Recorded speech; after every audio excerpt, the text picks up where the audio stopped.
All right, Dennis, what is the number one problem you see among your students, or what many traders are incorrectly focused on? What should they focus on instead? I know you've touched on it a little bit, but can you be a little more specific? Yeah, I think sometimes traders are too myopic. They just look at their own little world. They won't get out and look at other traders and learn from other traders.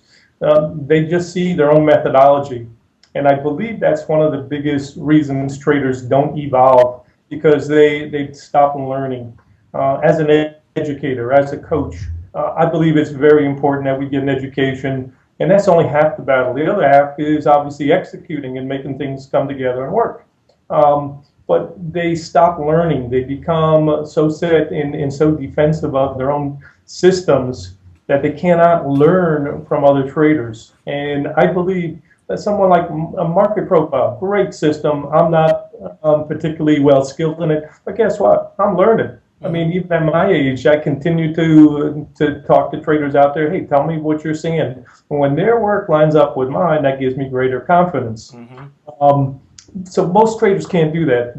Once we've set something in stone, we try to say, okay, this is it. I don't believe there is a holy grail. I believe that there are situations that offer better probabilities.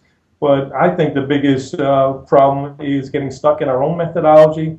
And then number two, scattering our attention all over the place instead of getting focused and making something work. If you cannot get focused, you won't do on this. You're always going to be watching TV and what's that guy saying over there and on CNBC. I don't even have TV on when I have no idea what the news is. I let the guys in the room, hey, this guy said that. Fine.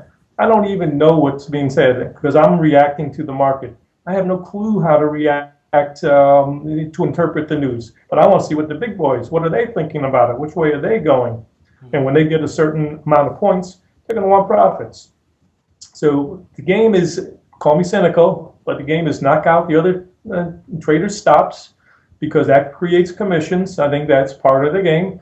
I think most traders do not focus on these incidental things, but they really are essential. You have to understand it is a game, and especially in the futures business where they can game it all the time. So timing is important, psychology is important, all these things are important, and you have to react and anticipate where these zones will be. I think most traders are uncomfortable taking the smaller slice.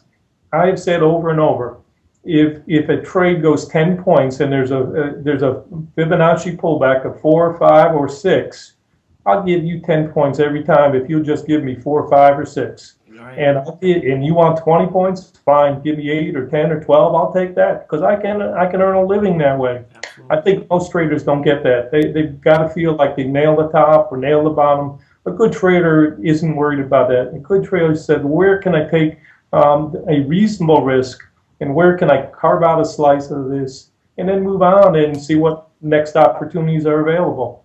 That's really powerful stuff. Thank you. Okay.